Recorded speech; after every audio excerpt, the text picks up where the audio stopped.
Wow, what a beautiful forest. What do you see in this picture? You will say there are trees all around. But let me ask you, do they look exactly similar to one another? No, they look different. Do you know how these different species of plants form? Or different species of animals form?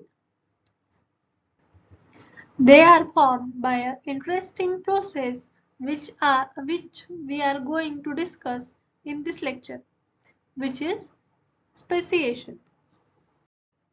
आज हम एक ऐसे विषय पर चर्चा करेंगे जो विकास यानी इवोल्यूशन की दुनिया में अत्यंत रोचक है, स्पेसीज और स्पेसिएशन। सोचिए, पृथ्वी पर उपस्थित हर जीव, छोटे से छोटे बैक्टीरिया से लेकर विशाल वृक्ष तक, एक ही पूर्वज से विकसित हुए हैं, जिसे हम ल्यूका यानी लास्ट यूनिवर्सल कॉमन एंसेस्टर कहते हैं। यह कितना अद्भुत है। स्पेसिएशन क्या है? स्पेसिएशन वह प्रक्रिया है जिसमें एक प्रजाति यानी स्पेसीज से दो या अधिक नई प्रजातियां विकसित होती है। यह तब होता है जब एक ही प्रजाति के समूह अलग-अलग पर्यावरण या स्थितियों में इतना अंतर विकसित कर लेते हैं कि वे एक दूसरे के साथ प्रजनन यानी रिप्रोडक्शन नहीं कर सकते। ये slide three domains of life बताता है जो कार्ल वुश ने दिया एक क्लासिफिकेशन सिस्टम है। इसमें आप देख सकते हैं कि जो भी स्पेसीज आज आज अर्थ पे प्रेजेंट है उनका उगम कहाँ से हुआ है। In nature, we see vast variety of organisms like birds, trees, insects, and microbes. But how do we categorize them into groups? What makes one group of organism different from another? This brings us to the concept of species, the fundamental unit of classification in biology. So today we are going to deal with these content. So what exactly a species means? A species is a group of organisms that can interbreed and produce fertile offspring. The word species comes from Latin meaning kind or appearances. Now look at the image below. Here you can see a monkey and a horse. My question to you all is, do they belong to the same species? You would say no, because they look different. Now my second question to you all is that can they interbreed? Again the answer is no. And yes, this is the basis for species classification. In the previous slide, we discussed a generalized definition of species, but biologists have different ways of defining species based on morphology, genetic, and reproductive capabilities. Among these, the phylogenetic species concept and the biological species concepts are the most widely accepted. The biological species concept, which was proposed by Ernst Mayr in 1942, defines a species as a group of population that can actually or potentially interbreed with one another while being reproductively isolated from other groups. Then the phylogenetic species concept, introduced by Joel Cracraft in 1983, states that the species are identified based on a unique combination of characteristics including molecular and morphological traits, which help distinguish one species from another. In the next slide, we will explore these concepts in detail. Then why does speciation occur and what drives the formation of new species? Speciation occurs when a group within a species separates from the other members of its species and develops its own unique characteristics. But what is the need for speciation? You will better understand this by example given below. Penguins. Penguins are found in different regions of the world, from Antarctica to temperate zones. But how did they evolve into different species? Millions of years ago, a common ancestor of modern penguins experienced mutation, leading to small genetic changes. Over time, this variation gave some penguins advantage in different environments. Due to competition for food and survival, some penguins adapted to cold climates like emperor penguins in Antarctica, while others thrived in the warmer waters like Galapagos penguins near the equator. These adaptations, along with the reproductive isolation, led to the formation of a different penguin species that can no longer interbreed. Yes, that can no longer interbreed now. This is the speciation. So what we have discussed that the speciation occurs due to competition, that the post adaptation to different environment, then the mutation created new traits that like body size, big shape, fat layers for warmth. Then mutation will lead to variation. Some penguins had better survival traits. So speciation is what? Speciation is the process by which new species form from the existing population. And the factors which lead to speciation are natural selection, gene flow, mutations, reproductive isolation, and genetic drift. We will discuss them one by one in the next slides. Mutation. Mutations are sudden, random changes in the DNA sequence that create new variations in a population. For example, in a bug population, most bugs are green.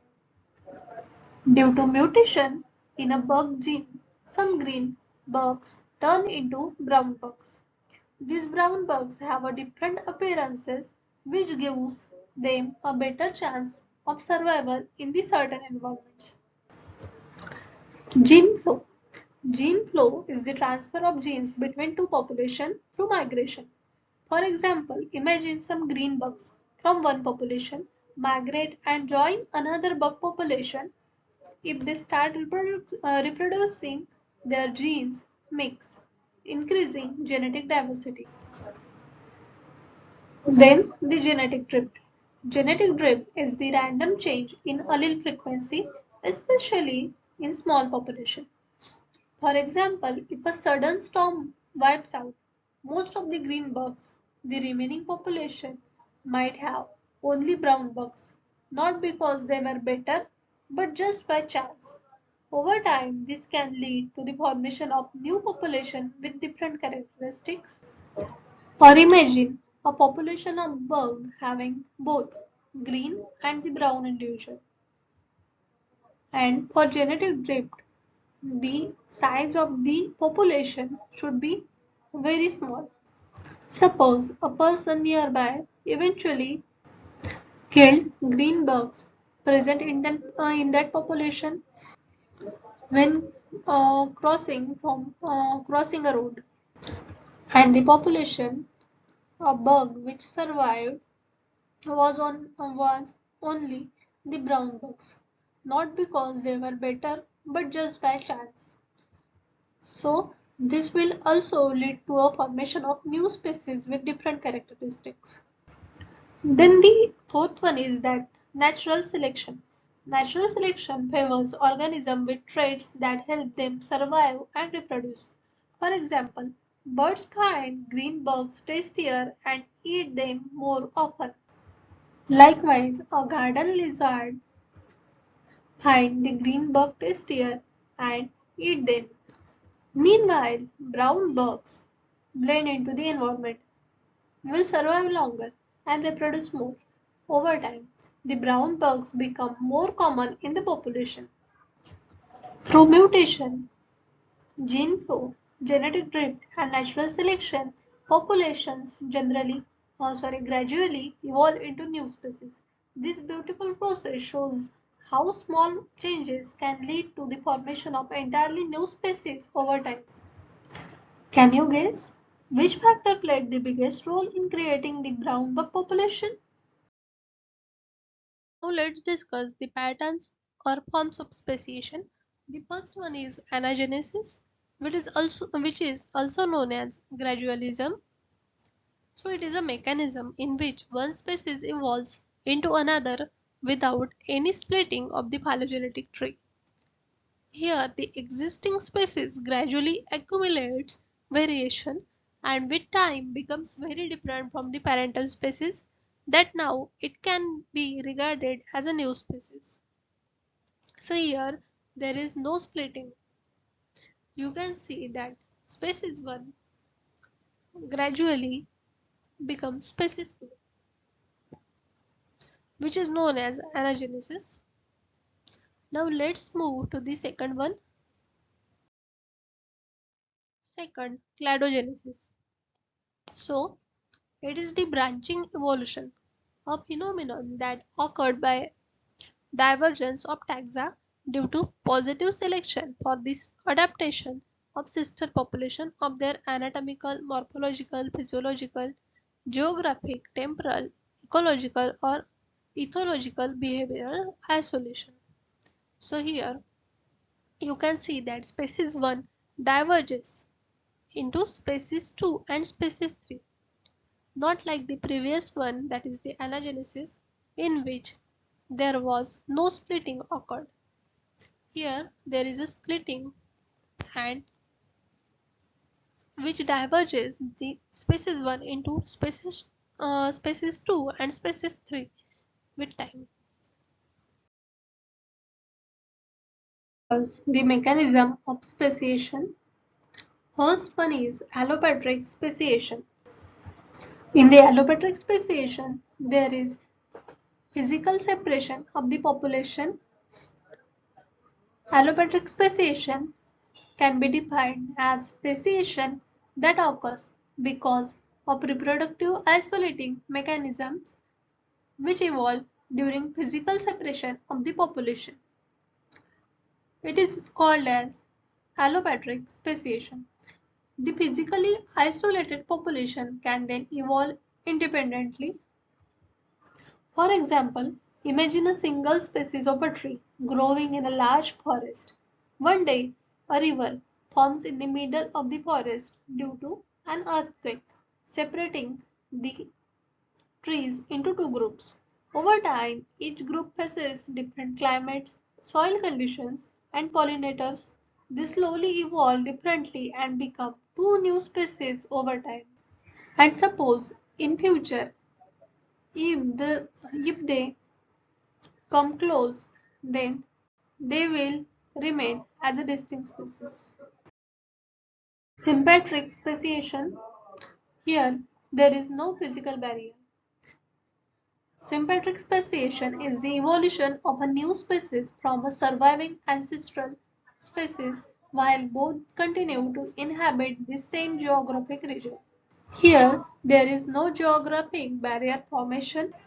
They are present in the same geographic area and less common. It is less common than the allopatric species. This often happens due to behavioral changes, different food sources or mutation, or when the gene flow is reduced by factors such as polyploidy, habitat differentiation, pathogen, and sexual selection. For example, imagine a single tree species growing in a garden. Some trees start producing larger, sweeter fruits, attracting different pollinators like bees instead of butterflies. Over generations, these trees only pollinate within their group and stop reproducing with the others. Eventually, they will evolve into a new species without any physical separation. So, this is known as sympatric species. Here you can see the same. Moving to the next slide. Parapatric speciation or partial isolation, a rare speciation type. It occurs when populations are separated not by geographic barriers such as body of water but by an extreme change in habitat. For example, a tree species spreads over a large area with different soil types. Some trees grow in rocky soil while others grow in moist soil. Since trees in different soil conditions adapt differently, they develop unique traits. Eventually, they stop cross-pollinating and become distinct species. Or imagine a species of songbirds living across a mountain ridge. Some birds live in the valley, lowlands, where it's warm and full of fruit trees. They develop shorter, stronger beaks to eat soft roots. Other birds which live in the mountain, that is on the highlands, where it's colder and the food is scarce. So they start eating hard seed and insects, leading to longer, sharper beaks. Since these birds prefer mating with the birds in their own environment, that is the valley bird with the valley birds, mountain birds with the mountain birds. Gene flow between the two groups reduces over generations. Eventually, they evolve into two separate species, even though their territories are connected. What if a single bird species starts adapting to two different environments but still has a small overlap in their range? Do you think they will remain one species forever, or will they evolve into two species? Now let's discuss peripatric speciation. A small group of individuals moves to a new area, becomes isolated, and evolves into a new species. This is similar to allopatric speciation in that population are isolated and prevented from exchanging genes. One population is much smaller than the other. In this peripatric speciation, a new species is formed from an isolated peripheral population. For an example, a small group of seeds from a forest tree is carried by the wind to a remote island. Since they are isolated, they face different challenges like strong winds and limited water. Over time, they develop thicker bark and smaller leaves to survive. This new group evolves into a completely different species from the mainland trees. चलो अब इसे conclude करते हैं. So this is the original population. जब यहाँ पे कोई barrier का फॉर्मेशन होता है तो ये बैरियर इस ओरिजिनल पॉपुलेशन को दो पॉपुलेशन में डिवाइड कर देते हैं, एक ए पॉपुलेशन और एक ए पॉपुलेशन. अगर यहाँ पे एनवायरमेंटल कंडीशन अलग है और यहाँ पे एनवायरमेंटल कंडीशन अलग है, यहाँ और अलग फैक्टर्स इस पॉपुलेशन पे एक्ट हुए जैसे कि हमने प्रीवियस स्लाइड्स में देखा, तो ये दोनों कुछ टाइम बाद अलग स्पेसीज की तरह व्यवहार करेंगे. सो जिसमें ज्योग्राफिकल बैरियर फॉर्म होता है वो क्या है, वो है एलोपेट्रिक स्पेसिएशन. इस पॉपुलेशन में एक छोटी सी और वी कैन से कुछ इंडिविजुअल इस मेन पॉपुलेशन से अलग हो गए. देन कुछ सालों बाद और कुछ जनरेशन बाद ये उस एनवायरमेंट के कंडीशन के अनुरूप खुद को ढाल लेंगे. इनमें वेरिएशन आएगा और ये वेरिएशन फिर कुछ जनरेशन बाद इस मेन पॉपुलेशन से अलग स्पेसीज का फॉर्मेशन करेगा. सो ए कौन सा है, ए है peripatric type of speciation. Moving to the next one. So this is the original population. इस पॉपुलेशन में ये जो कुछ पॉपुलेशन और वी कैन से कुछ इंडिविजुअल है वो न्यू निश में एंटर हो गए. इन्होंने न्यू निश फॉर्म कर ली in adjacent and there is very less interaction between this population. Then कुछ जनरेशन बाद ये दोनों भी अलग species कहलाएंगी. This is parapatric type of speciation which is extremely rare. Then the fourth one is, so here what you can see, this is the main population. इस population में ही कुछ इंडिविजुअल में जेनेटिक डिफरेंसेस आ गए due to anything, polyploidy etcetera. Then within the population एक अलग species का फॉर्मेशन हो गया, ए स्पेसीज अलग स्पेसीज कहलाएंगी और ए स्पेसीज अलग स्पेसीज कहलाएंगी after several generation. So this is a sympatric type of speciation. You know what causes different species from interbreeding with one another? So firstly the pre-zygotic barriers, then the next is post-zygotic barrier. So the pre-zygotic barrier. So here it prevents fertilization before it happens. Pre-zygotic barriers are reproductive isolation mechanisms that prevent different species from mating or fertilizing successfully before the formation of a zygote. So there are 5 types of pre-zygotic barriers. Temporary isolation, when species reproduce at different times. For example, one species of a flower blooms in the spring while another blooms in the summer. So they never cross-pollinate. Or for example, one frog species breeds in March and another one breeds in June. So they will never mate. Habitat isolation, when species live in different environments and don't mate. For example, one species of lizard lives in trees while another lives in the ground. So they never interact with one another. Second, for example, saltwater fish and freshwater fish will don't mate, so they don't reproduce with one another. The third one is behavioral isolation. When species have different courtship behaviors. For example, birds of a different species sing different songs, so they don't attract mates from other species.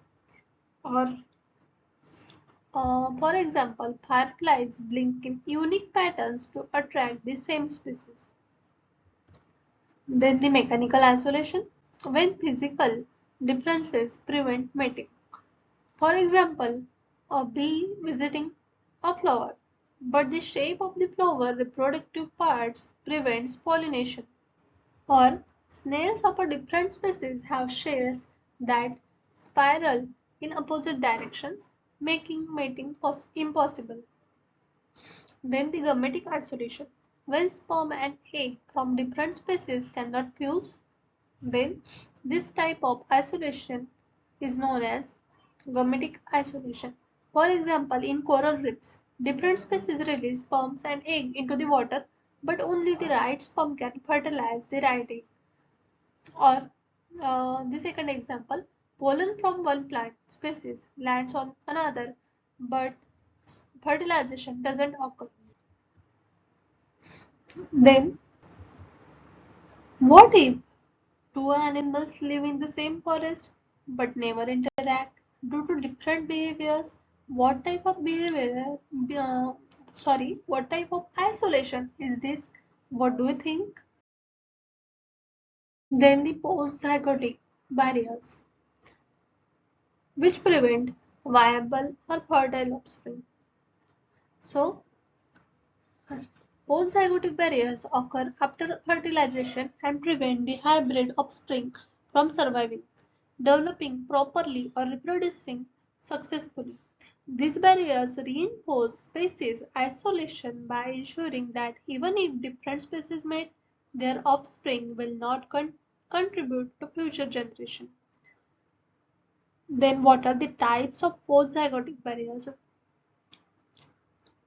First is hybrid inviability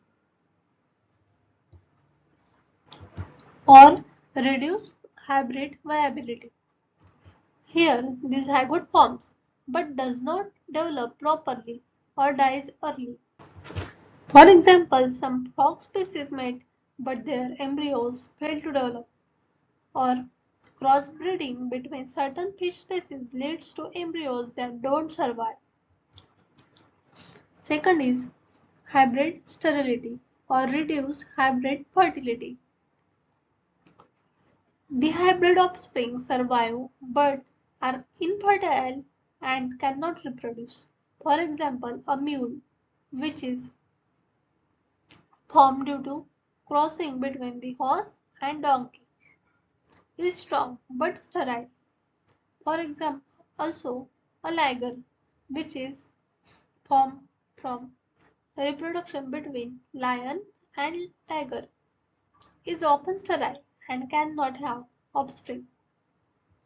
Then the third one is hybrid breakdown. The first generation hybrids are sterile, but their offspring become weak or infertile over generations. For example, some hybrid rice plants produce fertile seeds, but later generations weakens. Or certain rodent hybrids survive but suffer from genetic defects in their later generations. So, post-zygotic barriers prevent gene flow between species and reinforce evolutionary divergence. They ensure that even if different species reproduce, their offspring cannot sustain a new population. So that was all about the species and how the species form, that is speciation. Then what is the significance of speciation? So with the help of these new species are generated, we have seen that how the new species are generated by the help of or by the process of speciation. The most important speciation is that caused by geographical barrier, which was as that was the allopatric speciation, in which mutation that occur at a species level cannot pass to the other population. Through speciation, single species can generate multiple species which generate more. Now you know what a species is and how different species are formed on Earth. The next time you see different species around you, this lecture will surely come to your mind. Speciation is a continuous journey shaping the incredible diversity of life around us. So keep observing, keep questioning, and keep exploring the wonders of nature. Thank you.